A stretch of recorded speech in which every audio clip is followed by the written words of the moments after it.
અંબાજીના અંતરિયાળ વિસ્તારોમાં રસ્તાના કામ અંગે ધાંધિયા જોવા મળી રહ્યા છે। અંબાજી નજીક સરહદ છાપરી ગામે પ્રાથમિક શાળાએ જવાના રોડ પર ગાબડા પડી ગયા છે। સરહદ છાપરી પ્રાથમિક શાળામાં જવાનો રસ્તો નદીમાંથી પસાર થાય છે। આ રસ્તામાં ઠેક ઠેકાણે ગાબડા પડી ગયા છે અને મોટા પથ્થરોથી આ ખાડા ભરવામાં આવ્યા છે।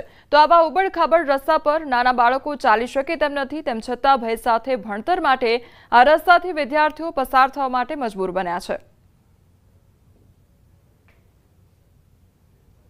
દાતા તાલુકો મહત્તમ આદિવાસી અને પછાત વિસ્તાર માનવામાં આવે છે। કહેવાય છે કે જે ઊંડા અને અંતરિયાળ વિસ્તારમાં જે સરકારી કામગીરી કરવામાં આવે છે ક્યાંક ને ક્યાંક આંગળી ચીંધાઈ રહી છે અને જાણે કોઈ જોવા જ ન આવતો તેવા પ્રકારની કામગીરી કરવામાં આવે છે અને એવી બોગસ કામગીરી કરવામાં તેનો તાજા દાખલો બતાવવા માંગીશ। આપણે ચોક્કસપણે બતાવીશ કે આ જે રીતે છે આ છાપરી સરહદ છાપરી જે છે સરહદ છાપરીના શાળાના ફરતે બોક્સ કન્વર્ટની જે કામગીરી કરવામાં આવી છે એનું બોર્ડ મારેલું આપ જે જોઈ રહ્યા છો બોક્સ કન્વર્ટની કામગીરી કરવામાં આવી છે અને આ દ્રશ્યો બતાવવા માંગીશ કે આ જે દ્રશ્ય છે બોક્સ કન્વર્ટના કામ જે છે આ રીતે આપ જુઓ છો બોક્સ કન્વર્ટની કામગીરી કેવી થયેલી છે। આ જો આ રોડ જે છે માનો છો કોઈ કેટલા રૂપિયા વપરાયા હશે અને કેટલા રૂપિયા ખવાયા હશે આ એનો તાજા દાખલો છે। અમે આક્ષેપ નથી કરી રહ્યા પણ ચોક્કસપણે કામ જોઈને ચોક્કસપણે ઈચ્છા થઈ રહી છે કે ચોક્કસ આ બોગસ કામગીરી કરવામાં આવી છે અને ક્યાંક ને ક્યાંક કોઈકની મિલીભગત હોવાના કારણે શાળાને જે બોક્સ કન્વર્ટની કામગીરી કરવામાં આવી છે તે ક્યાંક ને ક્યાંક ચાડી ખાઈ રહી છે ભ્રષ્ટાચારની। ચોક્કસપણે સરકારે આ બાબતની તપાસ હાથ ધરવી જોઈએ।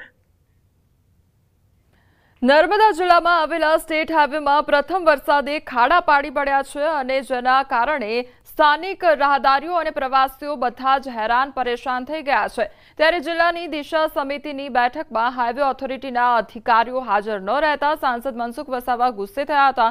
તો સાંસદે ખુદ સ્વીકાર્યું છે કે સ્ટેચ્યુ ઓફ યુનિટી તરફ જવાના રસ્તા હાલ ખરાબ જોવા મળી રહ્યા છે। ઓવરલોડ વાહનોના કારણે રસ્તાના હાલ બેહાલ થઈ ગયા છે। તો સાંસદ મનસુખ વસાવાએ કહ્યું કે બેઠકમાં હાઈવે ઓથોરિટીના અધિકારીઓની ગેરહાજરીને લઈ કેન્દ્રીય મંત્રી નીતિન ગડકરીને રજૂઆત કરવામાં આવશે। રાજપીપળાથી અંકલેશ્વર જતો રસ્તો એની પણ ખૂબ ખરાબ સ્થિતિ છે, એની પણ અમે ચર્ચા કરી છે। મતલબ ગ્રામ્ય રસ્તો હોય કે સ્ટેટનો કે જિલ્લા પંચાયતનો કોઈ પણ રસ્તો હોય પ્રજાની સુખાકારી માટે સારામાં સારો એ કદાચ હમણાં પાકા નહીં થાય પણ ભારે વરસાદથી આપણે સમજી શકીએ ખૂબ ભારે વરસાદ થાય અને એ મુદ્દો પણ અગત્ય બોલી જતો હતો કે રસ્તા ખૂબ સારા બને છે પણ ઓવરલોડ જે ગાડીઓ જાય છે એમાં રેતીવાળા હોય કે પછી ખાણ ખનીજવાળા હોય અથવા તો બહારથી કોઈ પણ હેવી વાહનો આવતા હોય એને પણ ચેક કરો। નર્મદા જિલ્લામાં સ્ટેચ્યુ ઓફ યુનિટી બન્યા બાદ જે રોડ રસ્તા છે જે ફોર લાઈન બન્યા તમે જોઈ શકો છો તેમ કે લગભગ 5 થી 7 વર્ષ થયા છે અને આ રસ્તાની ભીષમાર હાલત થઈ ચૂકી છે। પહેલા જ વરસાદમાં રોડ જે છે એ કકડતા હાલત થઈ ગયા છે।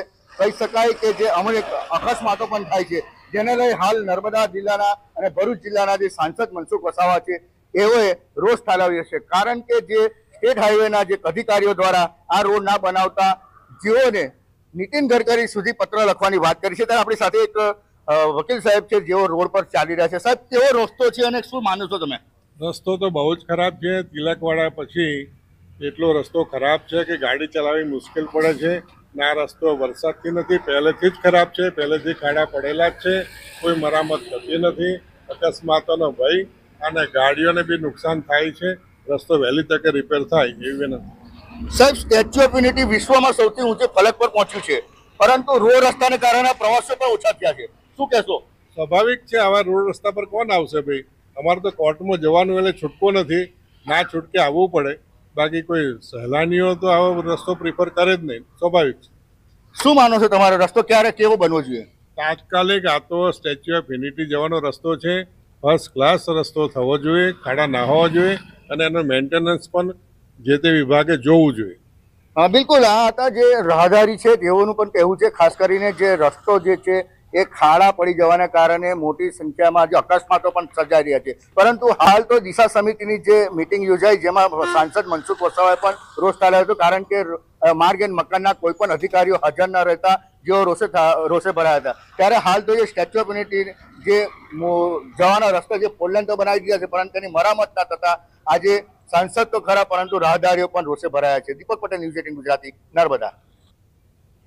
રાજકોટમાં કોંગ્રેસના વિરોધ મામલે જિલ્લા કલેક્ટરનું નિવેદન સામે આવ્યું છે। જિલ્લા કલેક્ટર ઓમ પ્રકાશે કહ્યું કે રાજકોટથી જેતપુર વચ્ચે કુલ 18 બ્રિજનું કામ ચાલી રહ્યું છે, જે અંતર્ગત હાલ 12 જેટલી ક્રેન મૂકવામાં આવી છે। ટૂંક સમયમાં 3 જેટલા બ્રિજ વાહન ચાલકો માટે ખુલ્લા મૂકવામાં આવશે।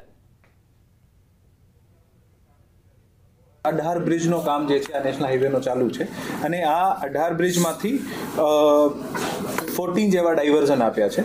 આપણે જ્યાં સૌથી સેન્સિટિવ પોઈન્ટ્સ છે જ્યાં વારંવાર ટ્રાફિકના ઇસ્યુ બનતા હોય છે અને ત્યાં 12 જેવી ક્રેનો મુકાવી છે અને 2 ક્રેન જે છે ટોલ પ્લાઝા ઉપર મુકાવી છે। જે 48 કલાકનો આપણે એક ડ્રાય સ્પેલ મળી જાય તો નેક્સ્ટ 3 બ્રિજ જે છે ઓપન કરી શકે છે।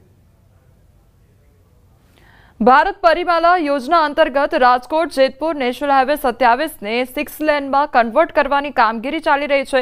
1.5 વર્ષ જેટલો સમય થવા છતાં કામગીરી પૂર્ણ કરવામાં આવી નથી, જેને લઈ રાજકોટથી જૂનાગઢ અને પોરબંદર જતા વાહન ચાલકોને ભારે હાલાકીનો સામનો કરવો પડી રહ્યો છે, જેને લઈ રાજકોટ શહેર કોંગ્રેસ તેમજ ગુજરાત પ્રદેશ કોંગ્રેસ દ્વારા રાજકોટ કલેક્ટર કચેરી ખાતે ઘેરાવ કરવામાં આવ્યો, તો ધારાસભ્ય જિગ્નેશ મેવાણી, લાલજી દેસાઈ સહિતના આગેવાનો ઉપસ્થિત રહ્યા હતા। 60 કિલોમીટરના અંતરમાં 2 ટોલ છે, પરંતુ ટોલ ચૂકવવા છતાં રોડની બિસ્માર હાલત છે, જેને લઈ રોડ નહીં તો ટોલ નહીંના નારા લગાડવા પડ્યા હતા અને સાથે જ કોંગ્રેસના આગેવાનોએ પાટા બાંધી પ્રતિકાત્મક વિરોધ પણ નોંધાવ્યો હતો। રસ્તાની હાલત તમે જોવો કે ચાલુ વરસાદમાં કામ કરે છે, લોકોને બતાવવા માંગે છે કે અમે કામ કરી છે, પણ ખરેખર આ લોકો કંઈ કરી નથી રહ્યા। સાવ મોન્સૂનના નામે મીંડું કર્યું છે। એટલા ખરાબ રોડ રસ્તા છે કે આ વાત ના પૂછો। આખો રાજકોટ ખોદીને મૂકી દીધો છે, જરૂર ના હોય ત્યારે આવી કામગીરી કરે છે। કમર તૂટી ગઈ છે હવે લોકોની। ગુજરાતનો સૌથી મોટો industrial area Sapar Veraval road પર આવેલો છે, ત્યારે હજારો અને લાખો લોકો અનેક મુશ્કેલી અને પરેશાનીનો સામનો કરી રહ્યા છે। કલાકો સુધી ટ્રાફિક જામ રહે છે, ત્યારે અમારી માંગણી છે કે તાત્કાલિક ધોરણે આ રોડ છે રિપેર થવો જોઈએ। સેંકડો લોકોના માર્ગ અકસ્માતમાં આ રાજકોટ જેતપુર હાઈવે પર મૃત્યુ થયા। કરોડોની કિંમતનું ઈંધણ દરરોજ 3-4 કલાક રસ્તા બ્લોક થવાના કારણે લોકોનું બરબાદ થાય, અનેક માણસોને હાલાકી પહોંચે અને 1.5-2 વર્ષથી પ્રોજેક્ટ પૂરો કેમ થતો નથી। ગોધરા તાલુકાના આંગડિયા ગામના સંઘોડિયા ફળિયામાં રહેતા વિદ્યાર્થીઓ જોખમી રીતે મેશ્રી નદીના વહેતા પાણીમાંથી પસાર થવા માટે મજબૂર બન્યા છે। આ ગામના ફળિયામાં નજીકમાં એકમાત્ર આંગડિયા વર્ગ પ્રાથમિક શાળા આવેલી છે, જેથી 30 ઉપરાંત વિદ્યાર્થીઓ ધોરણ 1 થી 5 સુધી અભ્યાસ માટે આ શાળામાં જ આવી રહ્યા છે, જેથી વાલીઓ તેમના બાળકોને લઈ સતત ચિંતામાં રહે છે। તો શાળા અને ફળિયા વચ્ચે મેશ્રી નદી આવેલી છે, જેના પર કોઝવે નહીં હોવાથી અહીં ઘૂંટણસમા પાણી ભરાયેલા રહેતા હોય છે।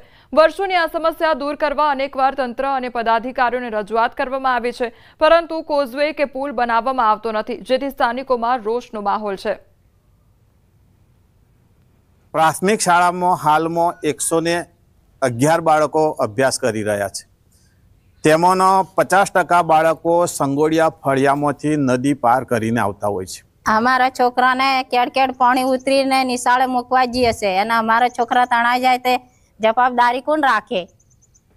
અને અમે ઘરનું કામ મૂકીને અમે નિશાળે લેવા જઈએ છીએ, તો અમે પણ કેડ પાણી ઉતરીને છોકરાને દોરીને લાવીએ છીએ। અમારે સાંકલી સીમાડા ફળિયાથી આશ્રમ સુધી અમારો રસ્તો બને અને આ પુલને ઘણી વખત એવી રજૂઆતો કરવાથી અત્યારે કે તમારો પુલ મોટો પડે છે, તો ગામમાં તો તમે રોડ બનાવી દો છો, તો એ તમારા એમાં ખર્ચો નથી આવતો? અહીંયા જ અમારા આટલામાં ખર્ચો આવી જાય છે તમારે કે વધારે આપણે નાળા આવે, આ આવે તે આવે। લગભગ 25 થી 30 બાળકો અહીંયા આપણા પ્રાથમિક શાળાની અંદર ભણવા જાય છે અને અમારે તકલીફ એ છે કે નદી ઓવરટેક કરીને જવું પડે છે। નદી ઓવરટેક કરવા ચોમાસાની અંદર પાણી ખૂબ જ પાણી આવી જાય છે। અહીંથી જે કાળિયા કુવા, રીછવા, મલાના કુવા સુધીથી પાણી આવે છે, એ પાણીની અંદર ભરપૂર પાણી આવે છે અને પાણી ઓવરટેક કરીને જવાથી અમારા બાળકોને નિશાળની અંદર જવાતું નથી।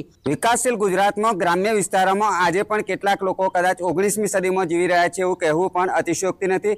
હું આપને સીધા દ્રશ્યો બતાવીશ। આપણે પંચમહાલ જિલ્લાના ગોધરા તાલુકાના આંગડિયા ગામે ઉપસ્થિત છે અને આંગડિયા ગામનું જે સંઘોડિયા ફળિયું છે તેમાંથી આંગડિયા વર્ગ પ્રાથમિક શાળામાં 35 જેટલા વિદ્યાર્થીઓ અભ્યાસ માટે જાય છે, પરંતુ તેઓને કેવી પરિસ્થિતિનો સામનો કરવો પડી રહ્યો છે હું આપણે સીધા દ્રશ્યો બતાવીશ। આપ દ્રશ્યોમાં જોઈ શકો છો, અહીંયા શિક્ષકો અને વાલીઓને ફરજિયાત બાળકોને લેવા અને મૂકવા માટે અહીંયા ઊભું રહેવું પડતું હોય છે। આ મેશ્રી નદી છે અને મેશ્રી નદીમાંથી ક્યારેક કેરસમા પાણી પણ અહીંયાથી વહેતા હોય છે વરસાદી માહોલમાં। હાલ પણ આપ જોઈ શકો છો જે ઘૂંટણસમા પાણી છે તેમાંથી બાળકો અને વિદ્યાર્થીઓ વિદ્યાર્થીઓ સાથે જ વાલીઓ પસાર થઈ રહ્યા છે। એક તરફે શિક્ષકો ઉભા રહ્યા છે જે બાળકોને લઈ જતા હોય છે। દરરોજની આ ક્રિયા વર્ષોથી ચાલી રહી છે। 1 થી 5 ધોરણની શાળા છે। મહત્વની વાત એ છે કે અહીંયાથી જે આ સંગોડા ફળિયાના જે વિદ્યાર્થીઓ છે તેઓને અભ્યાસ કરવા માટે અન્ય શાળામાં જવું હોય તો અંદાજિત 8 કિલોમીટરનો લાંબો ચક્કર કાપવો પડે એમ છે। સાથે સાથે તે સરકારની જે જોગવાઈ છે તે જોગવાઈ મુજબ આ જે બાળકો છે તેઓને ગામમાં શાળા હોવાથી ટ્રાન્સપોર્ટેશનની જે સુવિધા છે તે મળી શકતી નથી। તેમાંથી વહેલી તકે મુક્તિ મળે એવું અહીંના સ્થાનિક ગ્રામજનો ઈચ્છી રહ્યા છે। સાથે સાથે અહીંના સ્થાનિકો ઈચ્છી રહ્યા છે કે અહીંયા કોઝવે બનાવવામાં આવે તો કાયમની જે આ મેસરી નદી ઓળંગવાની જે બાળકો અને જે જરૂરિયાતમંદ ગ્રામજનો છે તેઓને પળોજળમાંથી મુક્તિ મળી શકે એમ છે। રાજેશ જોશી, ન્યૂઝ 18 ગુજરાતી, ગોધરા, પંચમહાલ। મહેસાણા શહેરમાં ભમરિયા નાળા નજીક વરસાદી પાણીના નિકાલ માટે તંત્રએ બુદ્ધિનું પ્રદર્શન કર્યું છે। પાણીના નિકાલ માટેની ખુલ્લી પાઇપલાઇનથી કોઈનો પણ જીવ લઈ શકે છે। વિસ્તાર નીચાણવાળો હોવાથી દર વરસાદમાં જળબંબાકારની સ્થિતિ સર્જાય છે। નાળા નજીક વરસાદી પાણીના નિકાલ માટે લાંબી પાઇપલાઇન નાખેલી છે।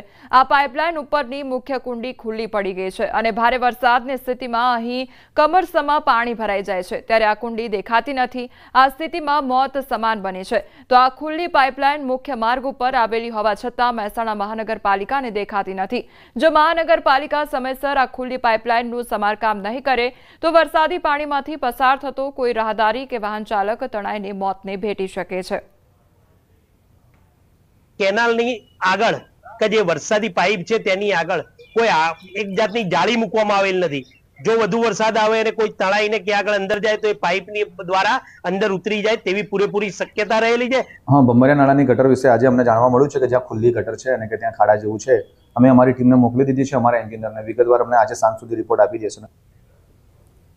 રાજકોટ શહેરમાં ચોમાસું આવતા જ રોગચાળાએ માથું ઉંચક્યું છે। આરોગ્ય કેન્દ્રમાં માત્ર એક જ સપ્તાહમાં સામાન્ય તાવ, શરદી, ઉધરસ સહિતના 1862 કેસ નોંધાયા છે, જેમાં શરદી ઉધરસના 699, સામાન્ય તાવના 938 અને ઝાડા ઉલટીના 291 કેસ નોંધાયા છે। જ્યારે ચિકનગુનિયાનો 1 કેસ નોંધાયો છે તો ટાઇફોઇડના 2 અને કમળાના 4 કેસ નોંધાયા છે। આ તરફ ખાનગી હોસ્પિટલોમાં સારવાર લેવા દર્દીઓની લાંબી લાઈનો પણ જોવા મળી રહી છે। શરદી ઉધરસના કેસમાં 699 શરદી ઉધરસના કેસ, સામાન્ય તાવના 938 કેસ, ઉપરાંત ઝાડા ઉલટીના કેસ જોવા જઈએ તો 291 જેટલા કેસ ઝાડા ઉલટીના નોંધાયેલા છે।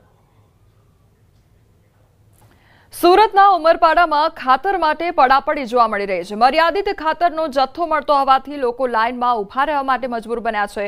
ઉમરપાડા તાલુકા મથક ખાતે ખેડૂતો ખાતર માટે સવારે 5 વાગ્યાથી જ લાઇન લગાવી રહ્યા છે। ખાતરની વધુ જરૂરિયાત હોવાથી ખેડૂતો મુશ્કેલીમાં મુકાઈ ગયા છે। હાલ મંડળીઓ 10 બેગની જરૂરિયાત સામે 2 બેગ આપી રહ્યા છે। ખાતર મળ્યું નથી, 5 વાગ્યાના ઉભા છે હવે પણ હજુ નંબર લાગ્યો નથી તો અમારે કેટલી રાહ જોવી પડશે એ તો અંદાજ નથી ખબર। બનાસકાંઠાના નાગલા ગામે વરસાદી પાણી ભરાઈ ગયા છે। થરાદના નાગલા ગામના આકાશી દ્રશ્યો સામે આવ્યા છે। 200 થી વધુ હેક્ટર જમીન પાણીમાં ગરકાવ થઈ ગઈ છે તો ગામ ફરતે પાણી ભરાતા લોકો મુશ્કેલીમાં મુકાઈ ગયા છે। પાણી અંગે નાગલા ગ્રામ પંચાયતના સરપંચ દ્વારા ધારાસભ્યને પણ પત્ર લખી રજૂઆત કરવામાં આવી હતી। જૂના ગામ તળમાં પાણી ભરાતા આવન જાવનનો રસ્તો પણ બંધ થઈ ગયો છે।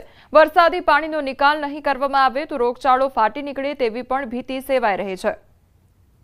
તો થરાદના નાગલા ગામના દ્રશ્યો સામે આવ્યા છે। આકાશી નજારો આ સામે આવ્યો છે કે જ્યાં ચારે બાજુ પાણી જ પાણી જોવા મળી રહ્યું છે તો લોકોને હાલાકીનો સામનો પણ કરવો પડી રહ્યો છે। બીજી તરફ પાણીજન્ય રોગચાળો પણ વકરી શકે છે તે પ્રકારની પણ ભીતિ સેવાઈ રહી છે। ગ્રામ પંચાયત બધું પાણી છે અને રસ્તો પણ ચાલવાનો મુશ્કેલ છે અને તો આનો પાણીનો કાયમી નિકાલ કરે અને સરકારે 13.5 કરોડનું પાણી નિકાલ માટે નર્મદાને નાખવા માટે પાઇપલાઇનને સંપ બનાવવાની હતી પણ કોન્ટ્રાક્ટરની બેકાળજીને લીધે બન્યું નથી। સુરતમાં સ્માર્ટ મીટર ન લાગે તે માટે જાળી લગાવી દેવામાં આવી છે। સુરતના પાંડેસરા વિસ્તારમાં સ્માર્ટ મીટરનો વિરોધ કરવામાં આવી રહ્યો છે। લોકોએ જૂના મીટર પર લોખંડની જાળી લગાવી દીધી છે। લોખંડની જાળી મારી મીટર બચાવવાનો પ્રયાસ તેમના દ્વારા હાથ ધરવામાં આવ્યો છે। તો સુરતની આ ઘટના સામે આવી છે કે જ્યાં સ્માર્ટ મીટરનો લોકો દ્વારા વિરોધ કરવામાં આવી રહ્યો છે તો જૂના મીટરોમાં જાળી લગાવી દેવામાં આવી છે। हमने स्मार्ट मीटर से बचने के लिए मीटर के बॉक्स के ऊपर जाली लगा के ताला मार दिए हैं। ताला हमने इसलिए लगा रखा है कि ताकि उसमें स्मार्ट मीटर न लगा सके। हमें स्मार्ट मीटर के ऊपर 1% भी भरोसा नहीं है। हम पुराने वाले मीटर से खुश हैं। सूरत में लूंट विथ फायरिंग की घटना सामे आवी छे। घटना